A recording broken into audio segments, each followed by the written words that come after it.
For the last 8 months, I've been using a Chinese RAID X laser on my AR-15 and have ran over 1,500 rounds through it since.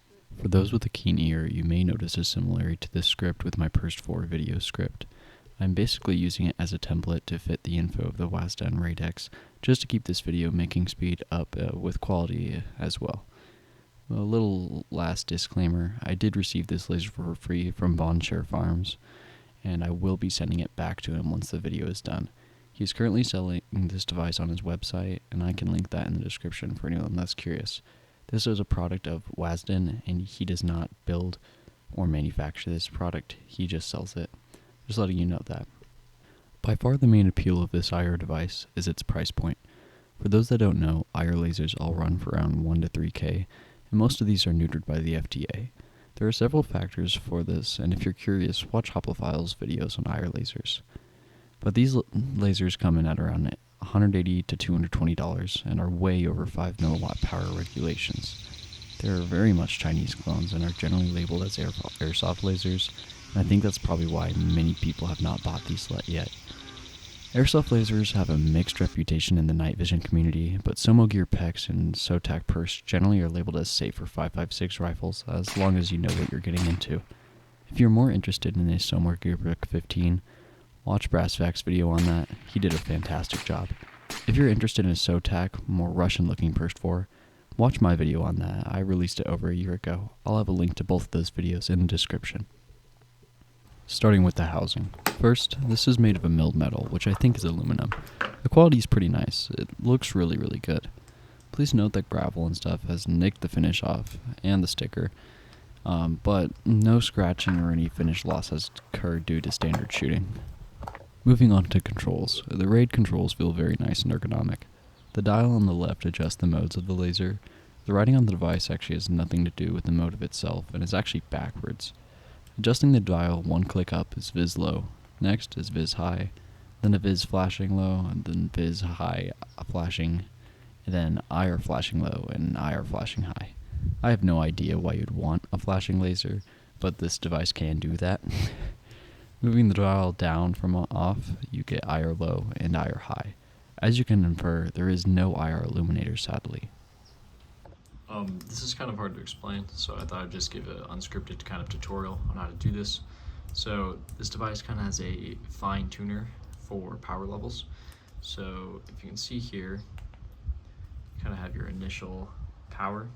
By pressing on this button, you can raise or lower that power to higher levels. You can see when it actually gets low enough, it starts to flicker a bit. That doesn't do it in person, but that's just a figment of how video works. And by pressing this, you actually lock it into that level. So from there, anytime you bring up your laser gun, it's actually going to be at that setting. Even if you go to like IR, you go back to high, it'll actually be on that flickering setting. Not a flickering setting, I'm just saying low power, right? Press this button again, this one right here. Press it once to unlock. Raise it up to full power again. Press it one more time, and then it'll save. So I'd say use cases on this. What I kind of did is I put my vis on high, then I actually put my low on a very, very, very low, where it's almost like not even visible. And I used the vis just to, the really low vis is basically eye safe at this point. So if I need to do airsoft or something with it, I could do that. But if I need the full power, I can just kick it up into that very full power mode. It's just kind of letting you use more settings. It's not crazy useful, but it is kind of a cool feature. On the actual RAID X's, I'm sure that's used for more setting stuff. I think the RAID XEs have little screens in the back of them. They're kind of crazy devices, but that's kind of what it's used for. Kind of neat, but not totally or super useful. The fire button is on top and is labeled fire. It presses very nicely and is only constant on, sadly. On the back of the device is a 2.5mm tape switch plug, which is standard with airsoft lasers. Using this with a pressure pad lets the device have a momentary on and a constant on with double press. Next to the plug is a light indicator that tells you when the laser is on. It's pretty bright and does its job. There's a built-in cover that can be slid up if you don't want the laser to shine its indicator. Honestly, a really nice feature to have. The RAID X takes a CR123A battery from the back. The threads have an O-ring around them for waterproofing. I had to replace the battery once in the 8 months of owning it. I believe that these come with a basic tape switch, but as this is on loan to me, I never had the tape switch, and I'm using my own Unity Tabs clone. One of my initial concerns with this device was the rail mount. The moving part of the clamp is plastic, and I was concerned that it would affect my Zero. In the end, I did not have a single problem with the mount, and it held rock solid to my rifle for the last 1,500 rounds. Alright, now to the more interesting part, how it held Zero. As previously stated, I put around 1,500 rounds through my 16-inch 5.56 AR-15 with the RAID X mounted on it. For the first 1,100 rounds, this laser had held dead Zero with only around half to 1 MOA of shift. In my opinion, this is perfectly fine and within my needs for a laser. During this time, I did not baby my rifle at all. The rifle experienced being hit on trees, mortared, and smashed against barricades. After the next 250-ish rounds, I experienced a larger loss in Zero, this being around 4 MOA, which is not enough to prevent you from slapping steel within 50 yards, but is a noticeable amount that is definitely worth noting. After the last 150 rounds, the laser totally lost Zero and its ability to hold Zero. I assume this is because the springs just gave out, because if I try to adjust the laser now, it simply does nothing. Just based off construction, price, and feel, I feel pretty confident that a new one of these can survive another 1,000 rounds very easily. The laser is very bright and is definitely over 5 milliwatts as stated before. I'm not sure if these are full power, but it is still very nice compared to the 5 milliwatt lasers. The Viz laser is very nice and crisp and very usable in daytime on full power with a full battery. The IR laser is also pretty clean, but definitely could be sharper. Not bad enough to mess up shots or anything, or really be a problem, but I think it is worth noting. Once again, this laser suffers from all the same zeroing issues that the Purst 4 does. There are all sorts of weird problems. Adjusting the elevation has some weird effects on windage. Sometimes it would cause windage to move, or sometimes it would just stop the windage from adjusting left. It is really strange and inconsistent. The only consistency about this seems to be the fact that most Chinese Viz IR lasers have these issues. The last very major thing to note is that IR laser and the Viz laser are not co-aligned. This is a quality of life issue, and in my opinion is not the end of the world, but is very much worth noting. What I normally do is just zero my IR laser and just use only my IR laser. I don't see much point for Civ use of Viz lasers. If my experience is normal for this laser, once you do get your selected laser, that being Viz or IR zeroed, it will hold perfectly fine for around 1,100 rounds of 5.56. If you have this device, please leave a comment or email me about your experience. I would love to hear from you guys and see if you guys had similar experiences to me. Alright, I kind of like doing a unscripted portion of every single review video, just because how I feel like verbatim my opinion on this device has kind of gotten throughout this video, and how it will at the end. I'm just going to quickly go over kind of my rifle setup, what I have been using for the last little bit, what this has been shot on mostly. This is a 16-inch Bear Creek Arsenal upper, and is unloaded. 16-inch Arsenal, a Bear Creek Arsenal upper, 5.56, on a PA 15 lower. It's gonna be bullet points. If you want an actual video on this where I can get into details, I'll do that later. So yeah, this upper has had around 6,500 rounds through it, and around 4,000 of those have been without malfunction. I've not had a malfunction on this rifle in around 4,000 rounds. I've shot this rifle out to 500 yards pretty consistently. 600 yards I can hit in right conditions. Pure laser beam within 400 yards, surprisingly. So that's the base rifle. Going from the front, San Mendes suppressor. I don't know if I can use that word on YouTube. San Mendes. Honestly, I really like the tone. I really like the sound. This isn't a review of the suppressor. I would get a different suppressor if I was doing it now, but good can. I really like it. I really like the tone. I like Chemo. Chemo's cool. Surefire Scout Light. This is the double, so for two CR123As with a KL4 head. This is not a clone, this is a real one. It's a bit dim, but it works pretty well. I do it just on a clicky. I just basically run my thumb up forward for my overgrip, or sometimes I use my finger. It works great. Going back, there's the RAID right there. This is post loss of zero, so it's just kind of on here. Kind of nice. I have it connected to a Unity Taps clone pressure pad, and I actually got rid of the Surefire clicky setup, so it's actually just the front one for laser. Kind of the way I run it is I just want to select the motor, just for my hand on top, then first activate back there. Pretty nice.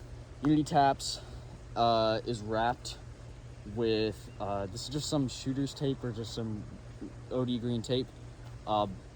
Beneath that is a BCM vertical grip. Can't remember the exact name. Very nice. I kind of called this a hype beast setup. There's so many people that run BCM with vertical grip, BCM vertical grip with pressure pad and tape, and there's a reason. It's really comfortable. I really like how it points. I really like how it just grabs. I like how it feels. Yeah, keeps it cool in the summer and keeps it warm in the winter. So quite nice for Midwest, where you have a very changing environment. Very comfy. I like this a lot. Going back, we have a primary arms ACSS Vulcan. No, primary arms ACSS 1-6. This is our Gen 3 LPVO. I love this scope so much. If I'm ever gonna tell someone to get a budget scope, it'd probably be this. You can get these for like $250 right now, and they're fantastic. There's newer models out, that's why they're so cheap. They kind of started at $350, I think. But 1-6, as I've said, I've shot this out to 500, 600 yards, and easy hits with this reticle. Very consistent. The 1X is pretty nice. It has a bit of chromatic aberration, but you can't really expect more. Bevels are a bit big, but honestly, points very well, feels very clear. 6X is pretty nice too, I can't complain. It works really well. That's just in basically the included deluxe primary arms mount. Back we have a Strike Industries charging handle.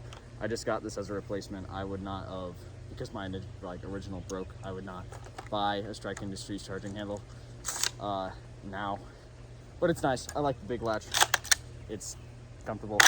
MOE stock, MOE grip, they're great. I would probably do a CTR, but it's not that different to justify the price of an upgrade. Mil-spec fire control group, magazine release. This is a Lancer. They're okay.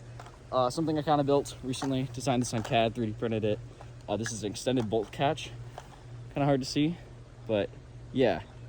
Whole idea around that is I saw this video of Mil-Spec Mojo reloading an AR really fast, and he had something on his bolt release that made it look easier. So traditionally, I'd say most people now kind of doing the style they drop, insert like this, and move their thumb up and press that, right?